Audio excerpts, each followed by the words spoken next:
కాబట్టి మీరు ఆయన రాజ్యమును, నీతిని మొదట వెదకండి, అప్పుడు అవన్నీ మీకు అనుగ్రహింపబడును. దేవునికి స్తోత్రం కలుగునుగాక. యేసుక్రీస్తు ఒక మాట చెప్తున్నాడు. మానవులందరూ కూడా ఈ లోకంలో మొదట దేనిని వెదకాలో దానిని గురించి యేసుక్రీస్తు చెప్తున్నాడు. మానవులుగా మనం ఈ లోకంలో వేటినో వెతుకుతూ ఉంటాం. ఉదయం లేచింది మొదలు సాయంత్రం పడుకునేంత వరకు మనిషి పరుగులు తీస్తూనే ఉంటాడు, వేటి కోసమో వెతుకుతూనే ఉంటాడు. కానీ ఈ లోకంలో మనుషులందరూ కూడా మొట్టమొదట దేనిని వెదకాలి అనే దానిని యేసుక్రీస్తు మనకిక్కడ చెప్తున్నాడు. మత్తయి సువార్త 6వ అధ్యాయం 33వ వచనంలో, కాబట్టి మీరు ఆయన రాజ్యాన్ని, ఆయన నీతిని మొదట వెదకండి. ఇది యేసుక్రీస్తు మనకు చెప్తున్న మాట. మొట్టమొదటిగా ఏం వెతకాలి? ఆయన రాజ్యాన్ని, అంటే దేవుని యొక్క రాజ్యాన్ని, ఆయన నీతిని, అంటే దేవుని యొక్క నీతిని మొట్టమొదటిగా వెతకాలి. మొట్టమొదటిగా అనే ఈ మాట దగ్గర మనం ఆలోచిస్తే, దేవుడు మొట్టమొదటిగా మనిషిని చేసే ముందు వెంటనే మనిషిని చేసేలేదు. మీరు ఆదికాండం మొత్తం చదివితే అక్కడ దేవుడు మానవుణ్ణి సృష్టించడానికి ముందు చాలా చేశాడు. ముందే మానవుణ్ణి సృష్టించి తర్వాత ఇవన్నీ చేయలా. అంటే మానవుణ్ణి ఈ భూమి మీద సృష్టి చేస్తే అతడు బ్రతకడానికి ఏమైతే కావాలో అవన్నీ మొదట దేవుడు చేశాడు. ఈ మాట అర్థమవుతుందా? దేవుడు మొదట ఏం చేశాడు? మానవుడికి ఏదైతే అవసరమైందో అది మొదట దేవుడు చేశాడు. మరి మనం ఏం చేయాలి? దేవునికి ఏదైతే మొదట అవసరమైందో అది మానవుడు చేయాలి. దేవునికి స్తోత్రం కలుగును గాక. ఈ మాట మళ్ళీ ఒకసారి చెప్తున్నాను. ఈ లోకంలో మానవుడి కోసం దేవుడు మానవుడికి ఏదైతే అవసరమయ్యిందో అది దేవుడు ముందుగానే మొట్టమొదటిగా చేశాడు. అలాగే మానవుడిగా మనం కూడా ఈ లోకంలో దేవునికి ఏదైతే ముందు అవసరమో అది మొట్టమొదటిగా మనం చేయాలి. ఇది నిజంగా దేవుని యొక్క లక్షణం, దేవుని యొక్క పోలిక, దేవుని యొక్క స్వరూపం. అంటే ఇది దేవుని యొక్క లక్షణం మనం కలిగి ఉన్నామంటే మనకు ఏదైతే ముందు అవసరమైందో దాన్ని దేవుడు ముందుగా చేసినట్లుగా మనం కూడా దేవునికి ఏదైతే అవసరమైందో, ఏదైతే దేవుడు కోరుకుంటున్నాడో దాన్ని మనం ముందుగా చేయాలి. అలా చేయడం నిజంగా దేవుని యొక్క లక్షణం. కానీ ఈ దినాల్లో చాలామంది దేవునికి అవసరమైంది చేయట్లా, వాళ్ళకు అవసరమైంది మాత్రం చేసుకుంటూ పోతున్నారు. ఇది సరి అయింది కాదు, ఇది క్రమమైంది అంతకంటే కాదు. దేవుడు ఏదైతే మనకు పద్ధతి నేర్పాడో ఆ పద్ధతిలో మనం చేయాలి. ఒక క్రమాన్ని దేవుడు నేర్పాడు. ఉదాహరణకి కూర వండాలి అనుకుంటున్నావు, ముందు ఏం చేస్తాం? చెప్పండి, ఏం చేస్తాం? ముందు ఏం చేస్తాం? ముందు కూరగాయలన్నీ కట్ చేసుకొని, తర్వాత నూనె వేసి, తర్వాత తిరగమాతలు వేసి, తర్వాత వాటిల్లో ఆ ముక్కలు వేసి, వాటిలో ఉప్పు కారం అవన్నీ వేసి, తర్వాత దాన్ని తిప్పుతూ పోతుంటాం. ఒకవేళ రివర్స్లో చేసావే అనుకో, అంటే ముందు ఉప్పు కారం వేసి వాటిని తిప్పి, తర్వాత ముక్కలు వేసి వాటిని తిప్పి, తర్వాత ఇవన్నీ చేసావనుకో, ఎట్లా ఉంటుంది? అంతా రివర్స్ అయిపోతుంది. అది ఎందుకు పనికి రాకుండా ఉంటుంది. భోజనం వండాలి అనుకున్నావు, ఏం చేస్తాం? ముందుగానే ఆ బియ్యం ఏవైతే ఉన్నాయో వాటిని కడిగి ఎంత నీళ్లు కావాలో అంత నీళ్లు పోసి పొయ్యిని పెడతాం. అట్లా కాకుండా రివర్స్లో చేస్తే ముందు పొయ్యిని పెట్టి అదంతా మాడిపోయిన తర్వాత మళ్ళీ దాంట్లో బియ్యం వేసి అదంతా మాడిపోయిన తర్వాత మళ్ళీ దాంట్లో నీళ్లు పోస్తే ఎట్లా ఉంటుంది? ఎందుకు పనికిరాని విధంగా తయారవుతుంది.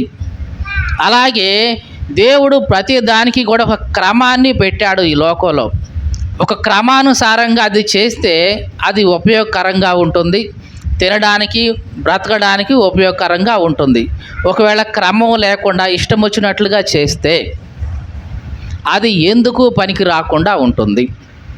అలాగే మానవుడికి కూడా దేవుడు ఈ లోకంలో ఒక క్రమం అనేది పెట్టాడు.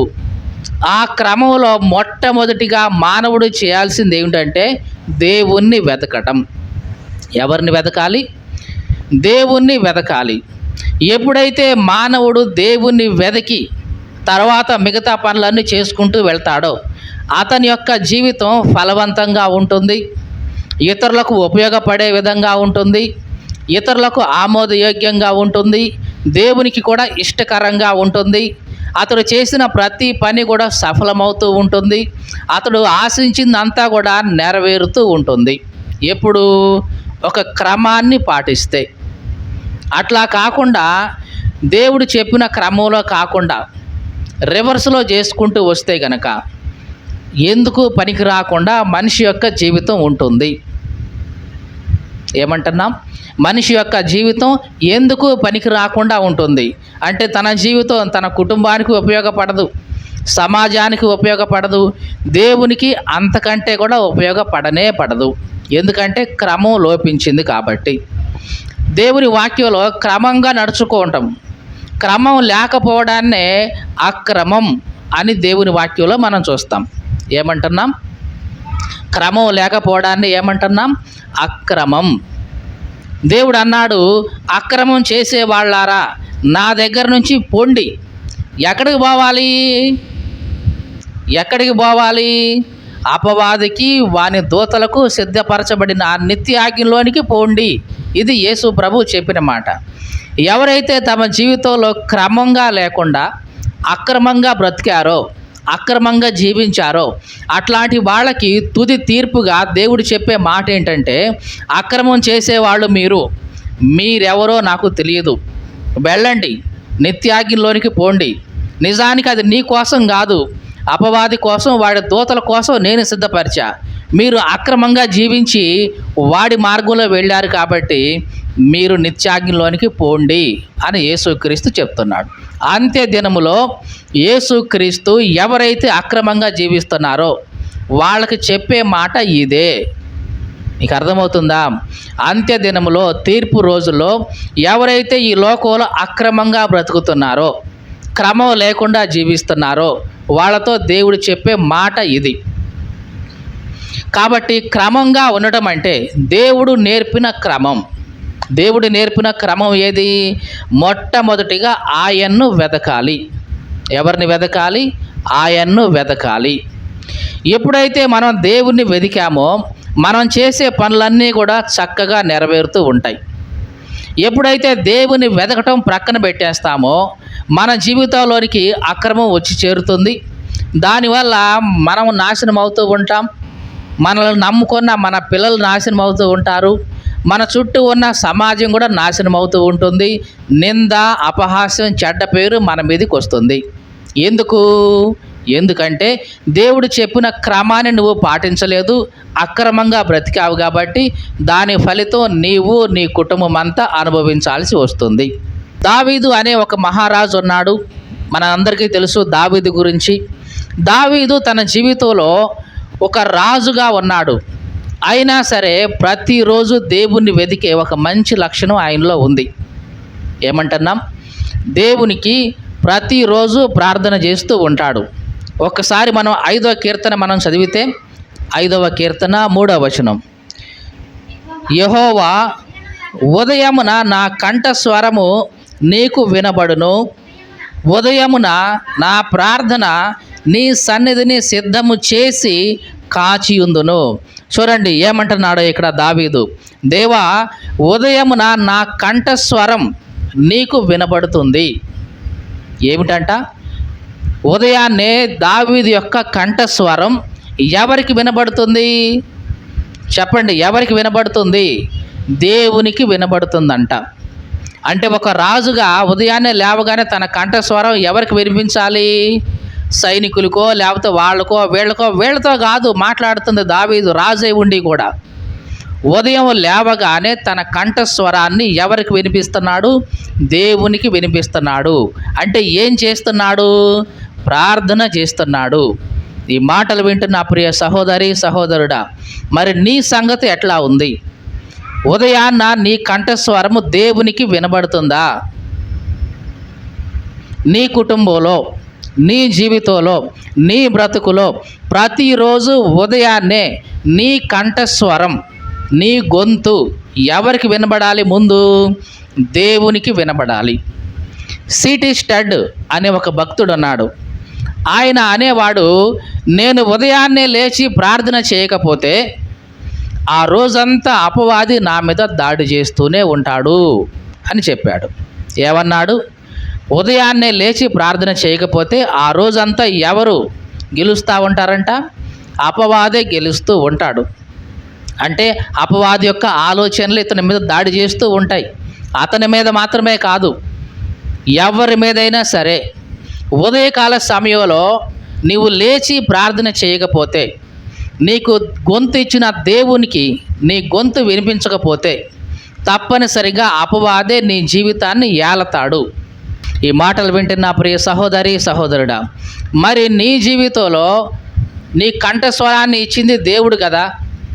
అట్లాంటి దేవునికి మొట్టమొదటిగా నీ కంఠస్వరం వినబడుతుందా లేదా ఒక్కసారి పరీక్షించుకో. ఒకవేళ వినబడట్లేదు అంటే, ప్రార్థన చేయట్లేదు అంటే, ఈ రోజు నుంచైనా సరే తప్పనిసరిగా ప్రార్థన చేయటం అలవాటు చేసుకోవాలి.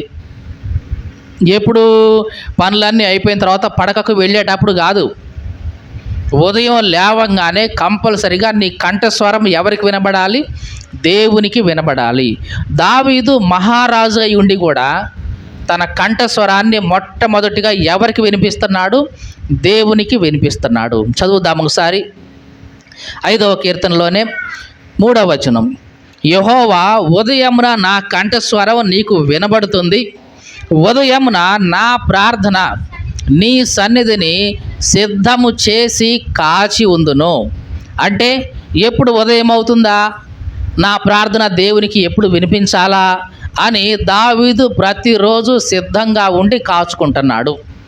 ఇది నిజంగా దావీదు యొక్క మంచి లక్షణం. ఇది మొట్టమొదటిగా మనుషులందరూ, మనమందరం కూడా చేయాల్సిన పని. ఏం చేయాలి? మొట్టమొదటిగా మన కంఠస్వరం దేవునికి వినబడాలి. వినబడాలి అంటే పాటలు పాడడం మాత్రమే కాదు. చాలామంది వినబడాలి అనగానే, ఏమండి గొంతుతో పాడినా సరే వినపడదు కండి, ప్రార్థనే చేయాలండి అంటానికి లేదు. అందుకని దావీదు వెంటనే అంటున్నాడు, ఉదయమున నా ప్రార్థన ఏం చేస్తున్నాడు ఆయన? ప్రార్థన నీ సన్నిధిలో సిద్ధంగా చేసి ఉంచుకుంటాను. ఇది దావీదు అంటున్న మాట. మరి మనలను మనం పరీక్షించుకోవాలి. నిజంగా మనం ఉదయకాలం లేచి ప్రార్థన చేస్తున్నామా? ఈ లోక సంబంధమైన మనుషులైతే వాళ్ళకి ఇష్టం వచ్చినట్లుగా వాళ్ళు వెళ్తుంటారు. కానీ నీవు దేవుని బిడ్డవు, ఆయన మహిమ కోసం ఈ లోకంలో బ్రతకాలి. ఉదయకాలంలో నువ్వు మొట్టమొదటిగా చేయాల్సింది ఏమిటి? దేవుణ్ణి వెతకటం. ఏమి చేయాలండి? దేవుణ్ణి వెతకాలి. దావీదు ఇలాగా దేవుణ్ణి వెతికినంత కాలం తన జీవితంలో, రాజ్యంలో చాలా క్షేమంగా ఉన్నాడు. ఎక్కడికి వెళ్ళినా విజయమే. ఎట్లాంటి విజయం అంటే, దేవుడే స్వయంగా మార్గం నిర్దేశించి దావీదుకి విజయాన్ని తీసుకొచ్చి ఇచ్చేవాడు. ప్రతిసారి దావీదు యుద్ధానికి వెళ్ళే ముందు ప్రార్థన చేసేవాడు.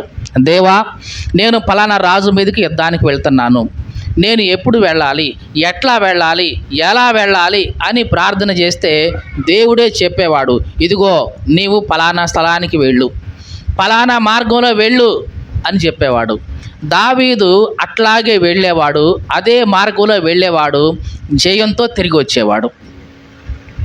ఈ మాటలు వింటున్న ప్రియ సహోదరి సహోదరుడా, ప్రతిరోజు ఉదయాన్నే నీవు ప్రార్థన చేసే అలవాటు నీకుంటే, నీ స్వరం దేవుని సన్నిధిలో వినిపించి అలవాటు నీకుంటే, నువ్వు ఎటు వెళ్ళాలో, ఎలాగ వెళ్ళాలో, ఏమి చెయ్యాలో అవన్నీ కూడా దేవుడు నీకు చెప్తాడు.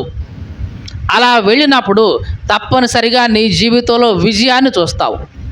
నీవు చేసే ప్రతి పనిలో విజయాన్ని చూస్తావు. నీవు చేసే ప్రతి వ్యాపారంలో విజయాన్ని చూస్తావు. నీవు తలపెట్టే ప్రతి పనిలో విజయాన్ని చూస్తావు. దేవునికి స్తోత్రం కలుగునుగాక. హల్లెలూయా. కాబట్టి నీ జీవితంలో విజయం కలగాలి అంటే, నీవు తలపెట్టిన ప్రతి పని సఫలం అవ్వాలి అంటే ఏమి చేయాలి? ప్రార్థన చేసి దేవుడు చెప్పిన మార్గంలో నువ్వు వెళ్ళాలి. దేవునికి స్తోత్రం కలుగునుగాక. దావీదు ఇట్లాగే చేసేవాడు. ప్రభువా ఎటు వెళ్ళాలి నాయనా అని అంటే, ఇదిగో పలానా మార్గంలో వెళ్ళు అనగానే అట్లాగే వెళ్ళేవాడు. ఒకానొకప్పుడు దావీదు యుద్ధానికి బయలుదేరుతూ ప్రార్థన చేసుకున్నాడు. ప్రభువా నేను పలానా వాడితో యుద్ధానికి వెళ్తున్నాను, మరి నేను ఎట్లా వెళ్ళాలి అని అంటే, దేవుడు అన్నాడు ఒకసారి, ఇదిగో నువ్వు పలానా స్థలానికి అట్లాగా వెళ్ళు. అక్కడ ఆ స్థలంలో కంబళి చెట్టు ఒకటి ఉంటుంది. ఆ కంబళి చెట్టు గాలికి ఊగిసలాడినప్పుడు ఏమన్నాడు, ఆ కంబళి చెట్టు గాలికి ఎప్పుడైతే అట్లా ఊగుతుందో అప్పుడు నేను నీకంటే ముందుగా బయలుదేరుతున్నానని నువ్వు గ్రహించి ఇక నువ్వు బయలుదేరు, అప్పటిదాకా నువ్వు ఎదురు చూస్తూ ఉండు కంబళి చెట్టు దగ్గరే అన్నాడు. చూడండి ఎట్లాంటి నడిపింపో చూడండి. ఏమంటున్నాడు దేవుడు, ఇదిగో నీకంటే ముందుగా నేనే వెళ్ళి నీ పక్షాన యుద్ధం చేస్తా, నువ్వేం చేయాలి, ఇదిగో నేను నీకు సిగ్నల్ ఇచ్చేంతవరకు ఎదురు చూస్తూ ఉండు. ఆ కంబళి చెట్టు దాకా రా. ఎప్పుడైతే కంబళి చెట్లు అట్లా ఊగిపోయిందో ఇక నేను నీ ముందు బయలుదేరిన సంగతి నువ్వు తెలుసుకో, ఇక వచ్చేసే అన్నాడు. అట్లాగే వెళ్ళేవాడు దావీదు. కంబళి చెట్టు ఎప్పుడైతే అట్లాగా గాలికి ఊగిందో ఇక దేవుడు వెళ్తున్నాడు నాకంటే ముందే అని అనుకున్నాడు. అట్లాగే ఇక దేవుడు వెనకాల వెళ్ళాడు. దేవుడు ముందుగానే వెళ్ళి శత్రువులందరినీ జయించేసి దావీదుకి విజయం ఇచ్చాడు. దేవునికి స్తోత్రం కలుగునుగాక. దావీదు జీవితంలో జరిగించిన దేవుడు నీ జీవితంలో కూడా జరిగించగలడు. ఏవండి అర్థమవుతుందా ఈ మాట? ఏవండి దావీదు అంటే రాజు అండి అనుకునేరు. కాదు, దావీదు కూడా ఒక మనిషే దేవుని దృష్టిలో. నీవు కూడా దేవుని దృష్టిలో దావీదుతో సమానమైన వాడివే. దావీదుకు యుద్ధంలో విజయం ఇచ్చిన దేవుడు నీ జీవితంలో నీవు అనుభవిస్తున్న కష్టాల్లో కానీ, నీవు అనుభవిస్తున్న శ్రమల్లో కానీ, నీవు అనుభవిస్తున్న ఆర్థిక ఇబ్బందులే కానీ, ఇరుకులు కానీ, వీటన్నిటిలో దేవుడు నీకు విజయాన్ని ఇవ్వగలడు. మరి దావీదు ఇంతటి విజయాన్ని సంపాదించుకోవడానికి కారణం ఏంటి చెప్పండి? కారణం ఏంటి? ఉదయకాలంలో లేచి ప్రార్థన చేసేవాడు. ఈ దినాల్లో చాలామంది ఉదయకాలంలో లేచి ప్రార్థన చేయట్లా. ఉదయకాలం లేవగానే ముందు టీవీ ఒకటి ఆన్ చేస్తున్నారు. అదేమంటే వాక్యం వచ్చింది కదండి, దాంట్లో ఎట్లాంటి వాక్యం నువ్వు వింటే ఏంటి, వినకపోతే ఏంది? దేవుని వాక్యం నీకు వినపట్టం కాదు, ముందు నీ స్వరం దేవునికి వినబడాలి. అది దేవుడు ముందు కోరుకునేది. వాక్యం వినడం తప్పు కాదు, దానికంటే ముందు ఏం చేయాలి? ప్రార్థన చేయాలి. నీ స్వరం దేవునికి వినబడాలి. ప్రార్థన చేసిన తర్వాత అప్పుడు పెట్టు దేవుని వాక్యం. అప్పుడు ఆ చెప్తున్న మాట నీ హృదయంలోకి వెళుతుంది. కానీ మనలో చేసే తప్పు ఏమిటంటే, ముందు ప్రార్థన చెయ్యం,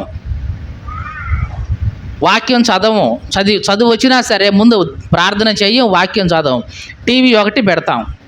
లేదా ఈ దినాల్లో ఫోన్ చేతిలో ఉంది కాబట్టి లేవటం ముందు ఫోనే తీస్తాం. ఫోనే తీసి దాంట్లో ఏదైనా పాటలో ఏదైనా వాక్యం పెట్టుకొని ఇక మన పనులు చేసుకుంటూ ఉంటాం. ఇది కాదు దేవుడు నేర్పిన పద్ధతి. మొట్టమొదటిగా లేవగానే నీ గొంతు, నీ స్వరం, నీ ప్రార్థన దేవునికి వినబడాలి. ఇది మొట్టమొదటిది నువ్వు చేయాల్సింది. తర్వాత మిగతావన్నీ నువ్వు చేసుకుంటూ పోవచ్చు. దావీదు ఇలాగా మొట్టమొదటిగా దేవుణ్ణి వెతికినంత కాలం దావీదు జీవితంలో విజయాన్ని చూసుకుంటూ వచ్చాడు. ఎక్కడికి వెళ్ళినా విజయమే, ఎక్కడ యుద్ధం చేసినా విజయమే. ఏ మాత్రం కూడా ఏ అపజయం అనేది లేకుండా దావీదు ముందుకు వెళ్ళిపోయాడు. ఒకానొక సమయం వచ్చింది, దావీదు మార్గం తప్పాడు. క్రమం లేని చోట అక్రమం ప్రవేశించింది. అప్పుడు దావీదు యొక్క జీవితం పతనమైపోవటం ప్రారంభించింది. ఎప్పుడు అది ఒకసారి చూద్దాం. 2 సమూయేలు గ్రంథం 11వ అధ్యాయం. వసంతకాలమున రాజులు యుద్ధానికి బయలుదేరే సమయంలో, జాగ్రత్తగా చూడండి, వసంతకాలం అంటున్నారు, రాజులు యుద్ధానికి బయలుదేరాల్సిన సమయం అది. కానీ దావీదు ఏం చేస్తున్నాడు? దావీదు యుద్ధానికి బయలుదేరాల్సిన సమయం. దావీదు యొక్క సైనికులు సైన్యాధిపతులు అంటే యోవాబు, అభిషై వీళ్ళందరూ కూడా ఎక్కడున్నారు? సైన్యంలో ఉన్నారు. రాజు ఎక్కడున్నాడు? చదువుదాం, ఇప్పుడు వచ్చిన మొత్తం చదువుతాం. అయితే దావీదు యెరూషలేమునందు నిలిచెను. చూడండి, రాజులు యుద్ధానికి బయలుదేరాలి. రాజు యొక్క సైనికులు అందరూ ఎక్కడున్నారు? యుద్ధంలో ఉన్నారు. మరి రాజు ఎక్కడుండాలి? యుద్ధంలో ఉండాలి. ఈయన యుద్ధంలో లేడు. అయ్యగారు ఎక్కడున్నాడు? ఇంట్లోనే యెరూషలేములోనే ఉండి నిద్రపోతున్నాడు. యుద్ధం చేయాల్సిన రాజు ఏం చేస్తున్నాడు? నిద్రపోతూ ఉన్నాడు. సరే, నిద్రపోయి లేచాడు. లేచినప్పుడు వెంటనే ఏం చేయాలి? చదువుదాం, 2వ వచనంలో చదువుదాం. ఒకానొక దినములో ప్రొద్దుగుంకే వేళ దావీదు పడక మీద నుండి లేచాడు. ఏ సమయంలో? ప్రొద్దుగుంకే సమయానికి దావీదు నిద్రలో నుంచి లేచాడు. అంటే పగలంతా ఏమయ్యాడు? నిద్రపోవచ్చా? అది కూడా పట్టపగులు. మళ్ళీ అది ఒక రాజు యుద్ధంలో జరుగుతుంటే అవతల ఇంట్లో ఉండి పట్టపగులు ఈ నిద్రపోవచ్చా? అయినా ఒక రాజు చేయాల్సిన పనేనా అది? సరే, ఏదో అలసిపోయాడు అనుకుందాం, నిద్రపోయాడు అనుకుందాం. నిద్రపోయిన తర్వాత అయినా వెంటనే ఏం గుర్తు రావాలి? యుద్ధం గుర్తు రావాలి కదా, యుద్ధానికి వెళ్ళాలి కదా. వెళ్ళలేదు, సరి కదా. కనీసం నిద్ర నుంచి లేవగానే అరే సైన్యం అక్కడ ఉన్నారే, దేవా నా సైన్యం అక్కడ ఉంది, మరి వాళ్ళు ఎట్లున్నారో ఏంటో అని కనీసం వాళ్ళ కోసం ప్రార్థన చేశాడా? లేదు. మరి ఏం చేశాడు? నిద్రలో నుంచి లేచాడు, ప్రార్థన అయితే చేయలేదు. ఏం చేశాడు? రాజనగరు మిద్దె మీదకి వెళ్ళాడు. అక్కడ నడుస్తూ ఉన్నాడు. పైనుంచి చూశాడు, అంతే. అక్కడ స్నానం చేస్తున్న ఒక స్త్రీ కనపడింది. ఆమెను చూశాడు, మోహించాడు, ఇంటికి తెచ్చుకున్నాడు, పాపం చేశాడు. ఎందుకని ఇట్లాగా దావీదు తన జీవితంలో పతనమైపోయాడు? ఎందుకు ఇట్లాగా జరిగింది? క్రమం లోపించింది. ఏమిటి ఆ క్రమం? నిద్ర నుంచి లేవగానే ముందు మొట్టమొదటిగా ఎవరిని వెతకాలి? దేవుణ్ణి వెతకాలి. ఒకప్పుడు వెతికాడు, విజయం వచ్చింది. కానీ ఇప్పుడు కూడా ఏం చేయాలి? దేవుణ్ణి వెతకటానికి బదులుగా మిద్దె మీదకి ఎక్కాడు. మరి ఎక్కి అక్కడ ఏమైనా ప్రశాంతంగా ప్రార్థన చేసుకున్నాడా? లేదు. అక్కడ మిద్దె మీదకి ఎక్కి అటు ఇటు పచారులు చేస్తూ ఉన్నాడు. అలా చేస్తూ ఉండగానే తన దృష్టి చూడకూడని వాటిని చూసింది. ఒక స్త్రీ స్నానం చేస్తుండగా చూశాడు. చూడగానే మళ్ళీ వెంటనే అరే ఇదేంటి, తప్పు కదా అని చూపు తిప్పుకోకుండా దాని గురించి ఎంక్వైరీ చేసి ఆమె ఎవరు, ఎవరి భార్య అని ఎంక్వైరీ చేసి ఆమెని ఇంటికి పిలిపించాడు. ఎంక్వైరీలో ఏమి తేలింది? ఆమె ఎవరో కాదు, తన దగ్గర పనిచేసే ఒక సేవకుడి భార్య, ఊరియా భార్య అని తెలిసినప్పుడు అరే నా దగ్గర పనిచేస్తున్న ఒక సేవకుడు భార్య ఈమె విషయంలో నేను ఎట్లాంటి ఆలోచన చేయొచ్చా? ఒక రాజుగా నేను ఎట్లా చేయొచ్చా? ఒక దేవుని సేవకుడిగా, దేవుని ప్రవక్తగా ఎట్లా చేయొచ్చా అని ఏ మాత్రం కూడా ఆలోచించలా. వెంటనే ఆమెను పిలిపించాడు, ఆమెతో తప్పు జరిగించాడు. అట్లాగా దావీదు యొక్క జీవితం పతనమైపోయింది. ఈ మాటలు వింటున్న ప్రియ సహోదరి సహోదరుడా, దావీదు తన జీవితంలో దేవుణ్ణి వెతికినంత కాలం విజయంతో ముందుకెళ్ళాడు. ఎప్పుడైతే క్రమం లోపించిందో, దేవుణ్ణి వెతకటానికి బదులుగా తన కళ్ళు ఏవైతే వెతికాయో దావీదు చిన్నగా పతనమైపోవటం ప్రారంభించాడు. ఆ చేసిన తప్పు ఊరికే పోలేదండి, ఊరికే పోలా. ఆ తప్పును కప్పిపెట్టుకోవడం కోసం మళ్ళీ ఇంకొక తప్పు చేయాల్సి వచ్చింది. దాన్ని కప్పిపెట్టుకోవడం కోసం ఇంకొక తప్పు జరిగించాల్సి వచ్చింది. ఇట్లాగా ప్రియ సహోదరి సహోదరుడా, జాగ్రత్త. నీ జీవితంలో ఏదైనా ఒక తప్పు చేశావంటే, పాపం చేశావంటే దాన్ని కప్పుకోవడానికి ఇంకొక పాపం చేయాల్సి ఉంటుంది. దాన్ని కప్పుకోవడానికి ఇంకొక పాపం చేయాల్సిందే.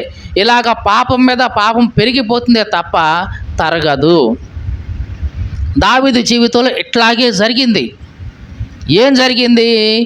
ఊరియా భార్యను తెప్పించుకున్నాడు, ఆమెతో వ్యభిచారం చేశాడు, పాపం చేశాడు. మరి దాన్ని కప్పిపెట్టుకోవడం కోసం, దాన్ని కవర్ చేసుకోవడం కోసం యుద్ధంలో ఉన్న ఊరియాని పిలిపించాడు ఇంటికి. రాజు దగ్గరికి పిలిపించుకున్నాడు. పిలిపించి, ఏంటి ఊరియా, ఎట్లా జరుగుతుంది, ఏంటి యుద్ధం బాగా జరుగుతుందా, బాగా చేస్తున్నారా మనవాళ్ళు అని మంచి చెడులు అన్నీ అడిగాడు. ఊరియా చెప్పాడు, అయ్యా బాగానే జరుగుతుందండి, మన సైన్యాధిపతులు వీళ్ళందరూ కూడా చాలా కష్టపడి యుద్ధం చేస్తున్నారండి, మంచిగానే జరుగుతుందండి అని చెప్పాడు. మరి చెప్పినప్పుడు సరే నాయనా, మరి వెళ్ళు, యుద్ధంలోకి వెళ్ళాలి. కానీ దావీదు ఏమన్నాడంటే, మరి నువ్వు చాలా కాలం అయింది కదా యుద్ధానికి పోయి, నువ్వు ఇంటికి పోలేదు కదా, మరి నువ్వు పోయి నువ్వు ఇంటికి వెళ్ళిపో, ప్రశాంతంగా నీ భార్యతో సుఖంగా ఉండు, వెళ్ళిపో అన్నాడు. రాజు చేయాల్సిన పనేనా ఇది? అసలు ఎవరిని పిలిపించాలి యుద్ధం గురించి తెలుసుకోవాలంటే? అధిపతులను పిలవాలి. అధిపతులను పిలవకుండా ఒక చిన్న సైనికుడిని పిలిచి యుద్ధం ఎట్లా జరుగుతుంది ఏంటి అని మంచి చెడులు పరామర్శిస్తున్నాడంటే తేడా కనపడలేదు అక్కడ? కనపడుతుందా లేదా? పోనీ యుద్ధానికి వెళ్ళు అని అనకుండా మళ్ళీ నీ భార్య ఇంటికి వెళ్ళిపో, నీ భార్యతో జాగ్రత్తగా ఉండు, సుఖంగా ఉండు, హ్యాపీగా ఉండు అన్నాడంటే ఏంటి అర్థం? తను చేసిన తప్పుని కప్పిపెట్టుకోవచ్చు అని ఇంటికి పొమ్మన్నాడు. కానీ ఊరియా ఎంత నమ్మకస్తుడంటే ఇంటికి పోలా, అక్కడే పడుకున్నాడు, ఆ రాజనగర్లోనే పడుకున్నాడు. తెల్లారిపోయిన తర్వాత చెప్పారు సేవకులు, అయ్యా ఊరియా ఇంటికి పోలా, ఇక్కడే పడుకున్నాడు రాత్రి. మళ్ళీ తెల్లారి ఊరియాని పిలిపించి బాగా తాపించి బాగా తినిపించి, రాజు చేసే పని ఇది, అర్థమవుతుందండి? రాజు ఏం చేస్తున్నాడు? బాగా తినిపించి బాగా తాగించి ఆ మత్తులో ఉన్నప్పుడు ఇక నువ్వు పో, నీ భార్య దగ్గరికి పో అని అప్పుడు పంపించాడు. అయినా సరే ఊరియా పోలా, అక్కడే పడుకున్నాడు తప్ప దాటి అవతలకి వెళ్ళాల. రాజు ఎన్ని ప్రయత్నాలు చేశాడో తన తప్పును కప్పిపెట్టుకోవడం కోసం, అయినా సరే ఊరియా వెళ్ళాల. ఇట్లాగా లాభం లేదు, ఎంతసేపటికి ఊరియా వెళ్ళట్లేదు భార్య దగ్గరికి, నా తప్పు అట్లాగే బయటపడిపోద్ది, ఏదో రకంగా చేయాలి అని బాగా ఆలోచించి ఒక ఉత్తరం రాశాడు సైన్యాధిపతికి యోవాబుకి. యోవాబు, ఇదిగో ఈ ఉత్తరం నీకు రాస్తున్నా, ఊరియా నీకు తీసుకొని వస్తాడు, ఈ ఊరియాని బాగా యుద్ధం జరిగే చోట పెట్టి నువ్వు పక్కకు తప్పుకో. ఏం చేయాలంట? బాగా యుద్ధం జరిగే చోట ఊరియాని అట్లాగా పెట్టేసి నువ్వు పక్కకు తప్పేసుకో, అతడు చంపబడేలాగా నీవు అతని దగ్గర నుంచి వెళ్ళిపో అన్నాడు. అంటే అర్థమైంది యోవాబుకి, ఇతన్ని చంపించమని రాజు ఆజ్ఞాపించాడని. అట్లాగా ఒక ఉత్తరం రాసి ఊరియా చేతిలో పెట్టి యుద్ధానికి వెళ్ళిపో, ఇదిగో ఇది తీసుకెళ్ళి యోవాబుకి జాగ్రత్తగా అని చెప్పాడు. పాపం ఊరియా ఎంత నమ్మకస్తుడంటే కనీసం ఆ ఉత్తరం కూడా ఓపెన్ చేసి కనీసం చదివితే ఏమై ఉండేది? నన్ను చంపించడం కోసం రాజు ప్లాన్ చేశాడని అర్థమై ఉండేది. కానీ ఊరియా ఎంత నమ్మకస్తుడంటే ఆ ఉత్తరం నేను చదవకూడదు, ఇది రాజు రహస్యమంతా అధిపతికి పంపిస్తున్నాడు, విషయమంతా అధిపతికి చెప్తున్నాడు, నేను దీన్ని చదవకూడదు అనుకున్నాడు. నమ్మకంగా ఉత్తరం తీసుకెళ్ళి యోవాబుకి ఇచ్చాడు. యోవాబు చదువుకున్నాడు. వెంటనే అర్థమైంది యోవాబుకు రాబు ఏం చేయమన్నాడు. తీసుకెళ్ళి యుద్ధం బాగా జరిగే చోట ఊరియాని పెట్టి ఈయన సైలెంట్గా అక్కడి నుంచి తప్పుకున్నాడు. ఆ రకంగా ఊరియా చచ్చిపోయాడు. దావీదు చేసిన తప్పుకి ఎవరు బలయ్యారు? చివరికి ఊరియా బలయ్యాడు. తప్పు మీద తప్పు చేస్తున్నాడు దావీదు. దేనికోసం? కప్పిపెట్టుకోవడం కోసం. ఈ మాటలు వింటున్న ప్రియ సహోదరి సహోదరుడా, నీవే కాదు, నీ జీవితంలో తప్పు చేశావంటే దాన్ని కప్పిపుచ్చుకోవడం కోసం ఇంకొక తప్పు చేయాలి, ఇంకో అబద్ధం ఆడాలి, ఆ అబద్ధాన్ని కప్పిపుచ్చుకోవడం కోసం ఇంకొక మోసం చేయాలి. ఇట్లాగా పెరిగిపోతూనే ఉంటుంది. జాగ్రత్త. దావీదు పడిపోయిన స్థితికి వచ్చేసాడు. ఈ చివరికి దావీదు తప్పు చేసి కన్న ఆ బిడ్డ చనిపోయాడు. ఆ బిడ్డను కనే అంత దాకా దావీదు మళ్ళీ ఆ తప్పు ఒప్పుకోలా. 9 నెలలు అయింది. ఈ లోపల ఆ ఊరియా భార్య బెత్షెబా కబురు పెట్టింది రాజుగారికి, రాజుగారు నేను గర్భవతినే అండి. అవునా? మరి ఏం చేయాలి? ఊరియాని చంపించేశాడు కదా, ఆవిడని తీసుకొచ్చి భార్యగా చేసుకున్నాడు. ప్రవక్త వచ్చేశాడు, దేవుని ప్రవక్త. రాగానే రండి ప్రవక్త గారు రండి అని ఆహ్వానించాడు రాజు. ఈ ప్రవక్త చిన్నగా ఒక మాట చెప్పాడు, రాజుగారు మీకు మాట చెప్పాలండి. ఏంటయ్యా చెప్పు అంటే, ఒక న్యాయం చెప్పాలి మీరు. ఆ న్యాయమే కదా చెప్తాను, ఏంటి విషయం చెప్పు అన్నాడు. ఏమని లేదండి, ఒక ఊరిలో ఒక ధనవంతుడు ఉన్నాడు, అతనికి చాలా గొర్రెలు ఉన్నాయండి. అదే ఊరిలో అతని ఇంటికి ఎదురుగా ఒక దరిద్రుడు ఉన్నాడండి, వాడికి ఒక గొర్రె పిల్ల ఉందండి. అయితే ఏమి లేదండి, ఈ ధనవంతుడి ఇంటికి ఒక అతిథి వచ్చాడండి, గెస్ట్ వచ్చాడండి. మరి అతనికి వండి పెట్టడం కోసం ఇతనికి 100 గొర్రెలు ఉన్నాయి కదండి, ఆ గొర్రెల్లో ఏదో ఒక గొర్రెని తెచ్చి వండేయచ్చు కదండి. అట్లా వండలేదండి. ఆ ఎదురుగా ఉన్న దరిద్రుడు కొన్న ఒకే ఒక గొర్రె పిల్ల ఉందండి, అది తీసుకొచ్చి వధించి ఇతనికి విందు చేశాడండి అని చెప్పగానే దావీదుకి కోపం మండిపోయింది. ఎవడరా వాడు, 100 గొర్రెలు ఉంటే ఆ గొర్రెలో ఏదో ఒకటి తీసుకోకుండా వాడికి ఉంది ఒకే ఒక గొర్రె, వాది తీసుకొచ్చి చంపి వీడికి విందు చేస్తాడా, వాడు ఒకటికి బదులుగా 4 ఇచ్చుకోవాల్సిందే అని తీర్పు చెప్పాడు. నాతానన్నాడు, ఆ మనుషుడు ఎవరో కాదు నీవే అన్నాడు. దేవుడు నీకు ఐశ్వర్యం ఇచ్చాడు, రాజ్యం ఇచ్చాడు, ఎక్కువ మంది భార్యలను ఇచ్చాడు, కొన్ని 100 మంది భార్యలు నీకు ఇస్తే నీకు కోరిక కలిగినప్పుడు, నీకు కామవాంఛ వచ్చినప్పుడు ఆ 100 మందిలో ఎవరో ఒకరు నువ్వు వాడుకోవచ్చు కదా. కానీ అట్లా చేయకుండా నువ్వేం చేశావు, నీ సేవకుడు ఊరియా భార్యని తీసుకొచ్చావు. కాబట్టి జాగ్రత్త, ఆ మనుషుడు నీవే, నువ్వు చేసిన తప్పుకి నీవే తీర్పు ఇచ్చేసావు. ఒక గొర్రెకి బదులు 4 గొర్రెలు ఇవ్వాల్సిందే నీవు అన్నాడు. ఊరియాను చంపించాడు అన్యాయంగా. దానికి బదులుగా దావీదు యొక్క 4 కొడుకులు, ఒకళ్ళు కాదు ఇద్దరు కాదండి, 4 కొడుకులు అట్లాగా చనిపోయారు. ఒక గొర్రెనే, ఒక ఊరియానే చంపించాడు దావీదు, కానీ ఫలితంగా 4 గొర్రెలు ఇచ్చుకోవాల్సి వచ్చింది. తన కొడుకులు 4 కోల్పోవాల్సి వచ్చింది. ఇది దావీదు యొక్క పాపానికి ఫలితం. ఈ మాటలు వింటున్న ప్రియ సహోదరి సహోదరుడా, జాగ్రత్త. చేసిన తప్పు ఊరికే పోద్దు అనుకుంటున్నావేమో, చేసిన పాపం అట్లాగే పోద్దు అనుకుంటున్నామో కాదు, 4 రెట్లు దేవుడు కొలిచి నీ ఒళ్ళో పోస్తాడు. నీవు చేసిన అన్యాయం ఏదైనా సరే దానికి 100 రెట్లు కొలిచి దేవుడు నీ ఒళ్ళో పోస్తాడు. కళ్ళు మూసుకొని చూసేవాడు కాదు ఆయన. ఏముందిలేండి దేవుడు ఏం చేస్తాడే అనుకుంటావేమో, నీవు కళ్ళారా చూస్తావు. నీవు చేసిన దానికి ప్రతిఫలం నువ్వు అనుభవించేలాగా దేవుడు చేస్తాడు. ఇదంతా దావీదు జీవితంలో జరిగిందండి, అక్షరాల జరిగింది. దావీదు దేవుణ్ణి వెతికినంత కాలం విజయంగా ఉన్నాడు. కానీ ఎప్పుడైతే మార్గం తప్పాడో, క్రమం తప్పాడో, దావీదు జీవితం అంతా అస్తవ్యస్తం అయిపోయింది. ఎంత అధ్వానం అయిపోయిందంటే తన కన్న కొడుకే తనను సింహాసనం నుంచి తరిమేసే పరిస్థితి వచ్చేసింది. మీకు అర్థమైందండి? తన కన్న కొడుకే తండ్రి సింహాసనాన్ని ఆక్రమించుకోవడం కోసం తండ్రిని తరిమేస్తున్నాడు రాజ్యంలో నుంచి. కొడుకుతో ఏమని యుద్ధం చేస్తాడు, తిరిగి చంపేసే అంత లేదు కదా, ప్రేమ ఉంది కొడుకు మీద. ఇదిగో వీడిని చంపేసే కంటే ఈ సింహాసనాన్ని వదిలిపెట్టి పారిపోవడమే మంచిది అనుకొని రాజు పారిపోతా ఉన్నాడు. అట్లాంటి పరిస్థితి దావీదు జీవితంలో వచ్చింది. ఇదంతా ఎందుకు? క్రమాన్ని పోగొట్టుకున్నాడు. ప్రతిరోజు ఉదయాన్నే లేచి ప్రార్థన చేసే దావీదు ఆ రోజు ప్రార్థన చేయకుండా మధ్యాహ్నం దాకా పడుకున్నాడు, సాయంత్రం దాకా పడుకున్నాడు. పడుకొని లేచిన తర్వాత ప్రార్థన చేయడానికి బదులుగా మెద్ద మీదకి ఎక్కి పచారులు చేశాడు. ఇదంతా దావీదు జీవితంలో జరిగిన అక్రమం. ఈ మాటలు వింటున్న ప్రియ సహోదరి సహోదరుడా, మరి నీ జీవితంలో క్రమం ఉందా? దేవుడు నీకంటే ఒక క్రమం ఇచ్చాడు. అదేమిటంటే మొట్టమొదటిగా నీవు ఆయన్ను వెదకాలి. ఎవరిని వెదకాలి? ఆయన్ను వెదకాలి.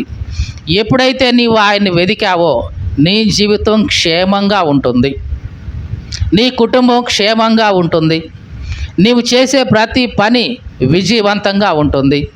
ఎప్పుడైతే ఆయన వెదకలేదో అంతా నీ జీవితం అంతా అస్తవ్యస్తంగా ఉంటుంది.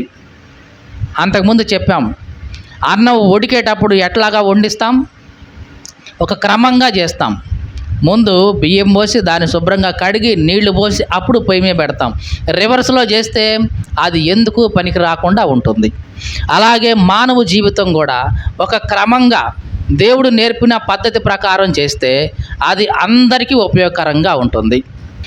మొదట ఆయన రాజ్యాన్ని, ఆయన నీతిని వెతకాలి. అంటే మొట్టమొదటిగా దేవునికి ఏవైతే అవసరమో అవి వెతకాలి. దేవుడు మొట్టమొదటిగా మానవుడికి ఏదైతే అవసరమో అది చేశాడు. అలాగే మానవుడు కూడా దేవునికి ఏదైతే అవసరమో అది ముందు చేయాలి. చేసి తర్వాత తన పనిలోకి వెళ్ళాలి. అలా వెళ్ళినప్పుడు విజయం వస్తుంది. ఉజ్జియా అనే ఒక రాజు ఉండేవాడు. ఎవరండి?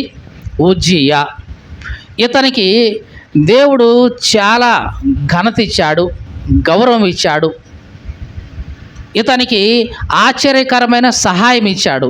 ఇతను అభివృద్ధి పొందేదాకా ఆ రాజు వచ్చి సహాయం చేశాడు, వాళ్ళు వచ్చి సహాయం చేశారు. అందరూ కూడా సహాయం చేసే విధంగా దేవుడు చేశాడు. ఆ రకంగా ఈ ఉజ్జియా రాజు బాగా వర్ధిల్లాడు. వర్ధిల్లిన తర్వాత ఏం చేయాలి? దేవునికి కృతజ్ఞతగా ఉండాలి, దేవునికి విధేయతగా ఉండాలి. కానీ ఈ రాజు అట్లా చేయలా. 2వ దినవృత్తాంతాలు 26వ అధ్యాయం 16వ వచనం. అయితే అతడు స్థిరపడిన తరువాత మనసులో గర్వించాడు, చెడిపోయాడు.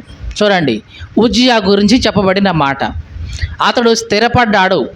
స్థిరపడేదాకా దేవుడు అన్ని దిక్కుల నుంచి అతనికి సహాయం ఇచ్చాడు. స్థిరపడిన తర్వాత ఈ ఉజ్జియా ఏం చేశాడు? మనసులో గర్వించి చెడిపోయాడు. ఎంతగా చెడిపోయాడంటే, చివరికి చెప్తాను వినండి. ఎంతగా చెడిపోయాడంటే దేవుని మందిరంలోకి వెళ్ళిపోయాడు. నిజానికి దేవుని మందిరంలో ఆ ధూపం వేసే పని ఎవరిదంటే యాజకులది. ఎందుకంటే యాజకుల్ని దేవుడు ప్రత్యేకంగా ఏర్పాటు చేసుకున్నాడు. వాళ్ళు మాత్రమే దేవుని మందిరంలో పని జరిగించాలి, ధూపం వేయాలి, అన్నీ చేయాలి. ఇక ఎవరు కూడా దాన్ని చేయబెట్టడానికి లేదు. ఏ మనిషి అయినా సరే, ఎంత రాజైనా సరే ధూపం వేయడానికి అధికారం లేదు, దేవుడు ఇవ్వలేదు. మరి ఎవరు వేయాలి? యాజకులు మాత్రమే చేయాలి ఆ పని. కానీ ఈ ఉజ్జియా బాగా గర్వించి, యాజకులేంటి వేసేది, వాళ్ళే వేలా ఏంటి, నేను రాజుని, నేనే వేస్తా అని యాజకు పట్టుకొని ఆ ధూపపీఠం మీదకి వెళ్ళి ధూపం వేయడానికి సిద్ధపడ్డాడు. మీకు అర్థమైందా అండి? దేవుడే ఇతన్ని హెచ్చించాడు. హెచ్చిస్తే నిజంగా ఎంత విధేయతగా ఉండాలి? ఉండడానికి బదులుగా మనసులో గర్వించి చెడిపోయి దేవుని మీదనే తిరుగుబాటు చేశాడు.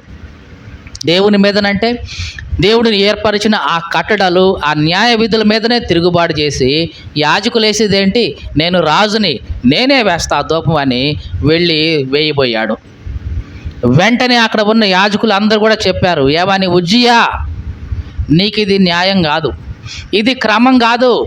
నువ్వు నడుచుకోవాల్సిన క్రమం వేరు, నువ్వు చేస్తున్న క్రమం వేరు.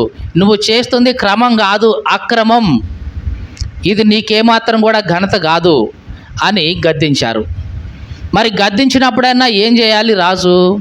అరే, ఇది క్రమం కాదు, దేవుడు ఏర్పాటు చేసిన క్రమమే జరగాలి, నేను ఏంటి యాజకుడిగా ఉండి నేను ధూపం వేయడం ఏంటి, తప్పు కదా అని వెనక్కి రావాలి. రాకపోగా ఎవరైతే గద్దించారో ఆ యాజకుల మీద ఉరిమి చూశాడు. ఏం చేశాడు? వాళ్ళని ఉరిమి చూశాడు. ఏంటి మీరు చెప్పేది అన్నట్లుగా వాళ్ళ మీద ఉరిమి చూశాడు.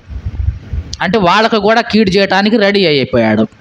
వెంటనే దేవుడు శిక్ష విధించాడు ఈ రాజుకి. ఎంత శిక్ష విధించాడు అంటే తన నొసటన కుష్ఠరోగం పుట్టేసింది అప్పటికప్పుడే. ఏం జరిగింది? రాజు ఎదుట అప్పటికప్పుడే కుష్ఠరోగం పుట్టేసింది. రాజుకు అర్థమైపోయింది ఈ విషయం. కుష్ఠరోగం వచ్చేసింది, ఇదంతా కూడా నొప్పి వస్తూ ఉందన్న సంగతి రాజుకు అర్థమయ్యి ఇక వెంటనే వచ్చేసాడు బయటికి. ఆ రోజుల్లో కుష్ఠరోగుల్ని దేవాలయానికి అనుమతించరు. దేవాలయంలోకే కాదు, అసలు ఊరిలోనే ఉండనీయరు. ఏం చేయరు? అసలు ఊరిలోనే ఉండనీయరు. ఇక ఆ కుష్ఠరోగి వచ్చిన ఎప్పుడైతే రాజు కుష్ఠరోగం వచ్చేసిందో వెంటనే రాజు బయటకు వచ్చేసాడు. చివరికి అతనికి రాజ్యం కూడా లేదు. ఇక చివరికి ఒక మంచంలో పెట్టేసి మూలన పెట్టేశారు. ఈ మాటలు వింటున్న ప్రియ సహోదరి సహోదరుడ జాగ్రత్త. దేవుడు ఒక క్రమాన్ని ఏర్పరిచాడు నీ కోసం నా కోసం. ఆ క్రమంగా నువ్వు వెళితే నువ్వు ఎవరివైనా సరే అభివృద్ధి పొందుతావు. ఆ క్రమాన్ని గనక పాటించకుండా అక్రమంగా జీవిస్తే నువ్వు రాజువైనా సరే, అధికారివైనా సరే, అధిపతివైనా సరే దేవుని దృష్టికి నువ్వు అల్పమైన వాడివే. నిన్ను తీసి పక్కన పెట్టేస్తాడు దేవుడు. రాజుగా చేశాడు, అభివృద్ధి చేశాడు, కానీ అక్రమంగా నడుచుకున్నాడు. రాజ్యం తీసి పక్కన పెట్టి కుష్ఠరోగం ఇచ్చేసి ఊరి చివరికి పంపించేశాడు దేవుడు. కాబట్టి దేవుడు మనకంటూ ఒక క్రమం ఇచ్చాడు. అదేమిటంటే మొట్టమొదటిగా ఆయన్ను వెతకాలి. దేవునికి స్తోత్రం కలుగును గాక. ఈ సృష్టి అంతట్లో కూడా ప్రతి మానవుడు చేయాల్సిన పని ఏమిటంటే మొట్టమొదటిగా దేవుణ్ణి వెతకాలి. దేవునికి ఏదైతే అవసరమైందో అది వెతకాలి. మళ్ళీ చెప్తున్నానండి, ఈ లోకంలో నిన్ను నన్ను పుట్టించడానికి ముందు మనకు ఏదైతే అవసరమైందో మొదట దేవుడు దాన్ని చేశాడు. మనకు ఏదైతే అవసరమైందో అది మొదట చేశాడు దేవుడు. మరి మనం కూడా దేవునికి ఏదైతే అవసరమో అది మొదట చెయ్యాలి. ఇది క్రమం. ఎప్పుడైతే ఈ క్రమాన్ని నువ్వు పాటిస్తావో నీ జీవితంలో ఫలవంతంగా ఉంటావు, అభివృద్ధి చెందుతావు, చేసే ప్రతి పని కూడా విజయవంతంగా ఉంటుంది. ఎప్పుడైతే ఇది మీరిపోతావో నీ జీవితం అంతా అక్రమమైపోతుంది, అస్తవ్యస్తమైపోతుంది. జాగ్రత్త.